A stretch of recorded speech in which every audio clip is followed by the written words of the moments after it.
कि क्या आप 4 महीने में क्रैक कर सकते। काफ़ी सारे लोगों हैं जिनका रिवीजन भी शुरू हो चुका है, तो आपको उनसे आगे निकलना है तो आपको बहुत ज़्यादा मेहनत करनी पड़ेगी। सबसे ज़्यादा इंपॉर्टेंट चीज़ जो कि 99% लोग गलती कर देते हैं या कहीं ना कहीं जो 1% बच्चा होता है जो सही करता है, जिसकी वजह से उसका सिलेक्शन गारंटीड हो जाता है, दैट इज लास्ट एक मंथ में मैंने उन्हें मेंटोर किया था और उनके मार्क्स 350 450 से 650 तक भी गए हैं और उन्होंने ये सब ही इम्प्लीमेंट किया था। Hello future doctors, myself Devraj Tiwari and I am a second year MBBS student of KGMU Lucknow. I got 680 marks in NEET 2023 and secured All India rank 1625.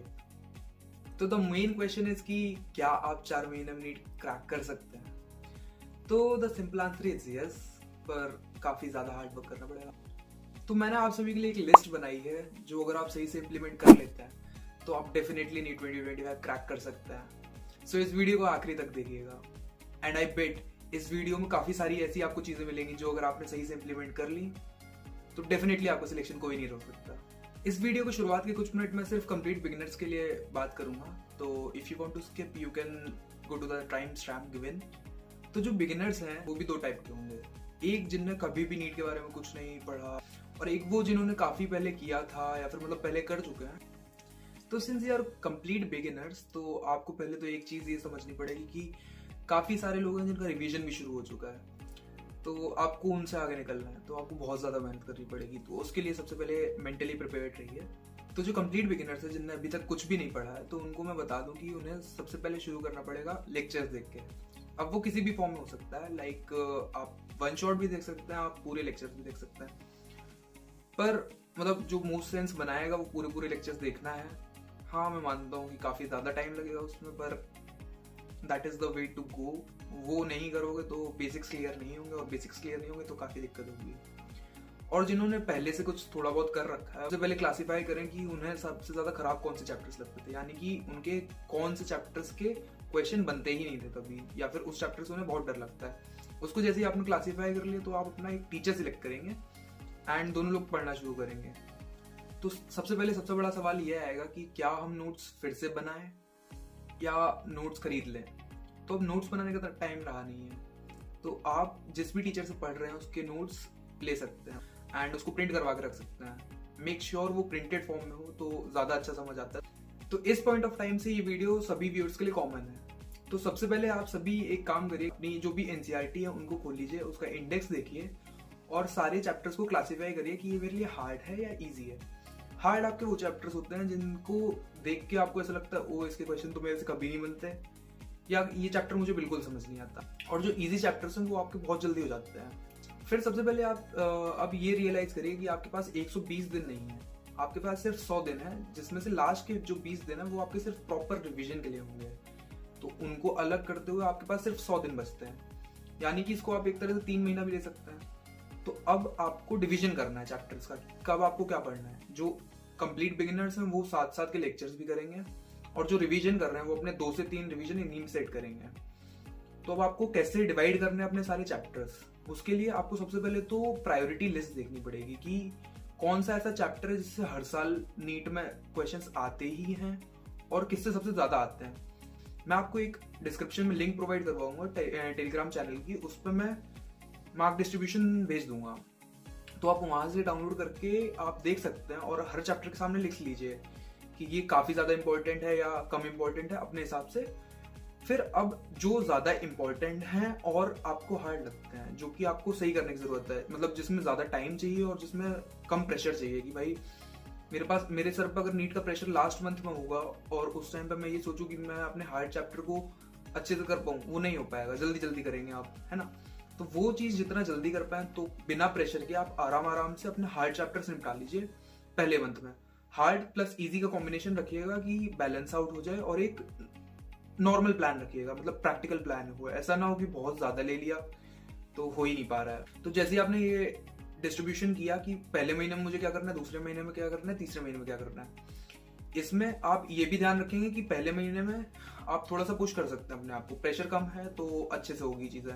Second month में हल्का सा लाइट होना चाहिए मामला और third month में सबसे light होना चाहिए। तो उसके हिसाब से फिर आप चैप्टर्स का प्रिपरेशन शुरू कर सकते हैं। अब तुम्हें ये पता होगा कि तुम्हें इस मंथ में क्या क्या करना है, तो अब डेली सोने जाने से पहले आपको अपने गोल सेट करने हैं। इसमें आपको करना क्या है, एक नोटपैड पे आपको नोट करना है कि कल मुझे क्या क्या टॉपिक्स करने हैं और उनके सामने चेक बॉक्सेस लगाने हैं। तो अगले दिन सो के उठते ही आपको ये नहीं सोचना पड़ेगा कि मुझे क्या क्या करना है, just you have the list जो कि आपको उस दिन में अचीव करना है। तो इससे एक साइकोलॉजिकल इफेक्ट क्रिएट होगा कि मैंने कुछ किया है, पर वो टारगेट्स प्रैक्टिकल होने चाहिए, ऐसा हो कि आप वो अचीव कर पाओ। और एक बोनस टिप ये है कि कई बार जो चैप्टर पढ़ते हैं वो भूल जाते हैं हम लोग, तो उसके लिए या फिर जब हम रिवाइज कर रहे हैं तो हमारे पास स्ट्रैटेजी क्या होनी चाहिए, वो ये होनी चाहिए कि जैसे मैंने एक चैप्टर पढ़ के कंप्लीट किया, तो अब आप एक पेज निकाल लीजिए, एक खाली ब्लैंक पेज, और अपनी बुक बंद कर दीजिए। उस ब्लैंक पेज पर आप आंखें बंद करके अपनी ऐसे सोचिए कि इस चैप्टर में क्या क्या था, और उन चैप्टर्स के उन टॉपिक्स को लिखिए, उसके अंडर क्या क्या फॉर्मूला था, जैसे कि फिजिक्स में या फिजिकल केमिस्ट्री में उसके अंडर क्या क्या फॉर्मूला था वो सब लिखिए। और जैसे ऑर्गेनिक केमिस्ट्री है उसमें आप रिएक्शन के नाम लिख सकते हैं। सारी रिएक्शंस लिखने की जरूरत नहीं है, पर आपको जैसे नाम याद आ रहे हैं तो मतलब आपको रिएक्शन याद आ रही है। तो जैसे फिजिक्स के आपने फॉर्मूलाज लिखे, अब आप देखेंगे कि आपने क्या क्या मिस किया है। आप बुक खोल के देखेंगे, आप देखेंगे कि ओ मैंने ये टॉपिक छोड़ दिए थे, यानी कि वो टॉपिक ऐसे हैं जो आपको याद नहीं है। तो एक लाल पेन से उस पेज के नीचे एक लाइन खींच लीजिए और वहीं पे आप लिखिए कि क्या क्या भूल गए थे, वो लाल पेन से लिखिए। इस टेक्निक को बोलते हैं एक्टिव रिकॉल। तो एक्टिव रिकॉल से हमारी दो प्रॉब्लम सॉल्व हुई। एक तो हमें चैप्टर एक्टिवली रिकॉल हो गया, मतलब एक बार रिवाइज करने के बाद मैंने खुद अपने आंखें बंद करके लिख दिया उस चैप्टर को, तो वो मेरे ब्रेन में एक तरह से सबकॉन्शियसली बैठ चुका है कि मतलब मुझे अच्छे से आता है। और उसके बाद दूसरी चीज कि आपके प्रॉपर नोट्स तैयार हो गए, कि रैपिड रिवीजन नोट्स, जब भी आपको एक बार में बस एक नजर में पूरा चैप्टर निपटाना है तो आपके वो वाले नोट्स क्रिएट हो गए, तो ये भी आपको बेनिफिट हो गया। प्लस आपको ये भी पता लग गया कि जब मैं बहुत ज्यादा जल्दी हूँ, मतलब मेरे पास 5 मिनट है एक चैप्टर को रिवाइज करने के लिए, तो मुझे क्या रिवाइज करना है, आपको वो लाल पेन से लिखा हुआ रिवाइज करना है। That is a bonus tip for you. अब चैप्टर खत्म होने के बाद हमें कोई भी एक बुक ले लेनी है, किसी भी कोचिंग का कोई भी एक बुक हो सकती है जो मतलब आप फॉलो करें, लेकिन सिर्फ एक ही बुक होनी चाहिए, लाइक हर सब्जेक्ट के लिए एक एक। तो आप उससे क्वेश्चन सॉल्विंग की प्रैक्टिस करेंगे, तो आपको सारे ही वैरायटीज के क्वेश्चंस लगाने हैं, और जो क्वेश्चंस आपके पहली बार में नहीं हुए हैं, क्लास में भी और यहाँ पे मॉड्यूल में लगाते हुए भी, उनको आप रेड स्टार से मार्क कर पाएंगे। तो जब आपको रैपिड रिवीजन करना होगा तब आप फिर से इन क्वेश्चंस को देखेंगे, क्योंकि इन्हीं क्वेश्चंस की गलत होने की प्रोबेबिलिटी सबसे ज्यादा होती है। जो आपसे पहली बार में बना था वो आपसे फिर से बन जाएगा रिवीजन करने के बाद, दैट इज फाइनल। पर जो ये नहीं बने थे इनमें से बहुत सारे होंगे जो फिर से नहीं बनेंगे, तो उनको डबल स्टार मार्क करना है। तो हर रिवीजन पे एक ऐसे स्टार मार्क करते जाइए, तो इससे पता चलता जाएगा कि मुझे क्या जरूर करना है, जो मैं हर बार भूल जाता हूँ। जब आपका टॉपिक खत्म हो जाए करके, तो आप PYQs पे मूव कर सकते हैं, जो कि बहुत ज्यादा इंपॉर्टेंट है, जो कि काफी बार रिपीट होते हैं। नहीं, बहुत सारे क्वेश्चंस ऐसे होते हैं जो PYQ से ही आते हैं। उसके बाद जैसे ही आपके PYQs खत्म हुए तब आपको एक अच्छी सी टेस्ट सीरीज ज्वाइन कर लेनी है, और वो टेस्ट सीरीज टाइमली देनी है। उसका ऐसा नहीं होगा कि कोई भी पेपर आप छोड़ रहे हैं, भले ही चाहे जितनी आपकी कम प्रैक्टिस हो, आपको पेपर देना है, दैट इज कंपलसरी। फर्क नहीं पड़ता आपने कितना कोर्स कवर किया है, जितना भी किया है उस पर्टिकुलर टॉपिक के, अगर आपने उसमें से कोई भी एक टॉपिक पढ़ा है तो वो आप दीजिए। इससे दो चीजें होंगी, एक तो आप टाइम और प्रेशर मैनेज करना सीख जाएंगे, और दूसरा ये कि आपकी डायरेनल क्लॉक सेट हो जाएगी, यानी कि आपका ब्रेन 2 से 5 वाले टाइम में सबसे ज्यादा एक्टिव रहेगा, जो कि आपको नीट के टाइम पे एक एज देगा बाकी स्टूडेंट्स से। और इस चीज को लेकर डिमोटिवेटेड मत हो जाइएगा कि मेरा बहुत कम कोर्स कवर्ड है, 720 में से मेरे 100 ही नंबर आएंगे। तो उसके लिए आप ये चीज रखिए, आपको पेपर तो देना है, पर जो 720 का टोटल मार्क्स रहेंगे उसमें से आप वो माइनस कर दीजिए जो आपने पढ़ा ही नहीं है। मतलब अगर 720 का पेपर और मैंने सिर्फ 360 नंबर का पढ़ा है, तो मेरे टोटल 360 होगा, और मेरा जितना भी रिजल्ट आएगा वो उसमें से आएगा। पर एक इंपॉर्टेंट चीज इसमें ये है कि जो भी तो क्वेश्चन आपने तुक्के मारे हैं, लाइक दूसरे टॉपिक के ले लिए, तो वो उसमें काउंट नहीं करना है, इस चीज का भी ध्यान रखिएगा। Then comes the most important part, analysis. जब तक खुद की गलतियों से सीखोगे नहीं, तब तक नीट में सिलेक्शन बहुत ज्यादा मुश्किल है, क्योंकि यही गलतियां आपकी कहीं ना कहीं नीट में भी रिपीट होती हैं। जो भी पेपर दिया है उसमें जो भी गलतियां हुई हैं उनका एनालिसिस करना, उन गलतियों को कहीं पे नोट डाउन करना, और ये इंश्योर करना कि वो गलतियां आगे से कभी ना हो, that is part of analysis. और ये खुद में ही एक बहुत ज्यादा वास्ट टॉपिक है, तो इसके लिए एक अलग वीडियो लगेगी। तो प्लीज डू सब्सक्राइब, ताकि जब भी वो वीडियो आए आपको नोटिफाई हो जाए, क्योंकि इस वीडियो में अगर उसको ऐड करूंगा तो ये वीडियो काफी ज्यादा लंबी हो जाएगी। अब लास्टली बात आती है कि हमने सब कुछ कर लिया, हमने अपने जो भी बैड टॉपिक्स हैं, जो भी हार्ड लगते थे हमें, उनको अपने गुड टॉपिक्स में कन्वर्ट कर लिया, सभी चीज़ों का प्रॉपरली रिवीजन कर लिया और सारे टेस्ट दे लिए, मिस्टेक एनालिसिस कर ली, टाइम मैनेजमेंट सीख लिया, सब कुछ कर लिया। अब बस 20 दिन बचे हुए हैं। Now it's the time for full fledged revision. अब पुराना पढ़ने का टाइम गया, अब जो भी पढ़ चुके हो पहले से उसी को अच्छे से रिवाइज करना है। ऑर्डर कोई भी हो सकता है, पर मैं इंडिविजुअल सब्जेक्ट्स पे जाऊंगा। तो फिजिक्स में आपको क्या करना है, जो सबसे पहले एक टॉपिक जो भी आप उठाओगे उसको फिर से एक्टिवली रिकॉल करना है। मतलब इस बार लिखना नहीं है, इस बार बस वो पन्ना आपको रखना है अपने पास और सोचना है उसमें क्या क्या टॉपिक्स थे। एंड फिर आप देखोगे कि आपने सारे टॉपिक्स बताए या नहीं बताए और क्या क्या आप भूल गए। एक बार उनको भी स्टार मार्क कर लोगे और प्लस ये देखोगे कि वो जो रेड वाला पोर्शन था उसमें से आपको कितना याद रहा। और वो जब भी आप रिवीजन शुरू करोगे फिजिक्स का तो उस रेड पोर्शन से जरूर करना है। फिर उसके बाद जैसे ही वो आपका 1 पेज रिवीजन हो गया है तो आपको सिर्फ और सिर्फ क्वेश्चन प्रैक्टिस पर ध्यान देना है। जो भी क्वेश्चन गलत हुए उनको पहले करना, जो भी आपने स्टार मार्क किए थे, और जो भी क्वेश्चन फिर बाकी उसके अलावा है, अगर आपके पास टाइम बचता है तो आप उन क्वेश्चन से रिवीजन कर सकते हैं। This is more than sufficient for physics and physical chemistry. और जो वेटेड टॉपिक्स मैंने बताए थे, जो कि टेलीग्राम की लिंक आपको डिस्क्रिप्शन में दे रखी है मैंने, उससे ये जरूर एनालाइज कर लेना कि कौन सा सबसे ज्यादा वेटेड टॉपिक्स है, उनको सबसे ज्यादा प्रायोरिटी पर रखना है आपको। और जो बायोलॉजी पढ़ने का तरीका है वो थोड़ा सा अलग है। बायो जब आप स्टार्टिंग में पढ़ रहे हैं तो आपको हर एक लाइन ऐसे लेके चलनी है कि ये एक क्वेश्चन है अपने आप में, उससे क्वेश्चन फॉर्म करके देखने हैं कि कैसे क्वेश्चन फॉर्म हो सकता है इस लाइन से।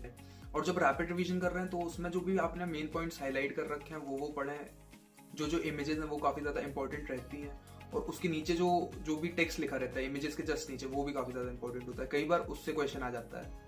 और इस सब में आपको कोई भी प्रॉब्लम हो रही है तो आप नीचे कमेंट कर सकते हैं, मैं आपकी हेल्प करने की कोशिश करूंगा। मैं एक गूगल फॉर्म की लिंक दे दूंगा जिसको आप फिलअप कर सकते हैं, तो मैं आपसे कॉन्टैक्ट में आने की कोशिश करूंगा अगर मुझे टाइम मिलता है तो।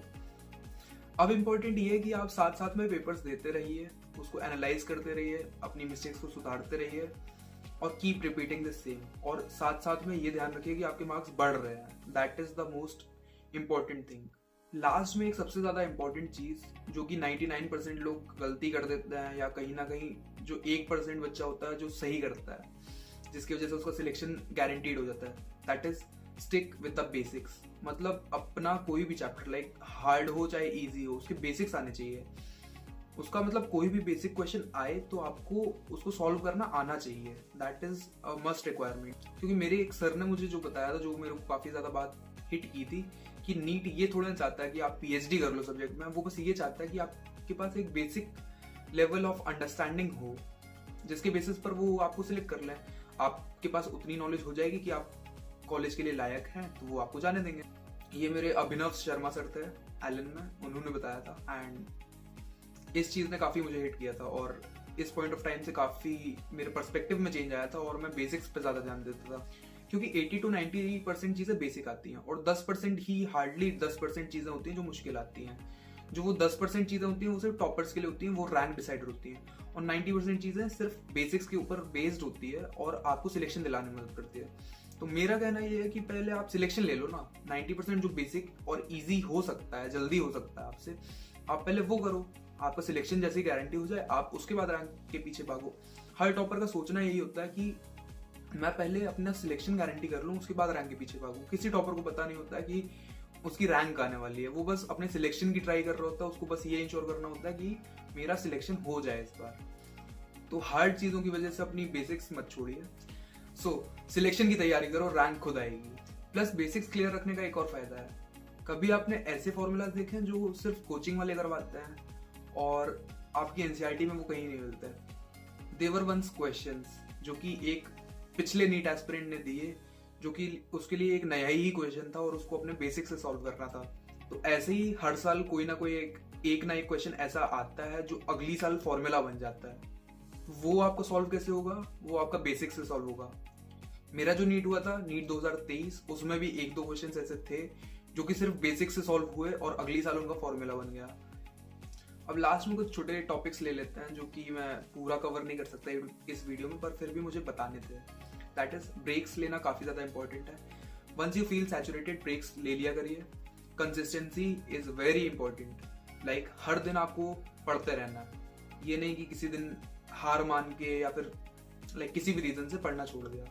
कंसिस्टेंसी रखिए, इन 4 महीनों में आपका सिलेक्शन डेफिनेटली होगा। तीसरा है time management. Time management is very important. Like सिर्फ पढ़ते टाइम नहीं, एग्जाम के टाइम पे भी टाइम मैनेजमेंट बहुत ज्यादा जरूरी है। एंड लास्ट पॉइंट इज कि बहुत ज्यादा टेस्ट सीरीज के चक्कर में मत फंस जाना। फ्रीक्वेंसी नॉर्मल होनी चाहिए, मतलब बहुत ज्यादा ना हो, ताकि आपको पढ़ने का टाइम भी मिले, क्योंकि पढ़ोगे नहीं तो नॉलेज नहीं आएगी, और नॉलेज नहीं आएगी तो नंबर भी नहीं आएंगे। और ऐसा नहीं है कि ये पॉइंट्स मैं ऐसे ही बताया जा रहा हूँ। लास्ट ईयर मैंने एक मेंटोरशिप खोली थी जिसमें मैंने कुछ बच्चों को अपने अंडर मेंटोर किया था, और सिर्फ लास्ट मंथ में, मतलब लास्ट 1 मंथ में मैंने उन्हें मेंटोर किया था, और उनके मार्क्स 350, 450 से 650 तक भी गए हैं, और उन्होंने ये सभी इम्प्लीमेंट किया था। और फिर से अगर आपको एक डाउट आता है कि 4 महीने में कैसे होगा, तो मैंने खुद 7 महीने में पिछले साल नीट निकाला था। और ऐसा नहीं था कि मैंने बहुत ज्यादा कुछ किया था, मैंने यही सारी बेसिक चीजें की थी जिसने कहीं ना कहीं मुझे सक्सेस दिलाई। तो मैं 7 महीने में अगर 680 तक पहुंच सकता हूं, तो आप तो भी ज्यादा पहुंच सकते हैं। अब ये तो आप समझिए कि आपकी लास्ट मंथ की स्ट्रैटेजी क्या होनी चाहिए। पर अगर आपको ये जानना है कि सारे टॉपर्स में क्या क्या कॉमन चीजें होती हैं जिनसे वो AIR 1 अचीव कर पाए, तो आप मेरी ये वाली वीडियो चेकआउट कर सकते हैं। और अगर आपका कोई भी डाउट हो तो आप कमेंट करिए, मैं उसको आंसर करने की कोशिश करूंगा।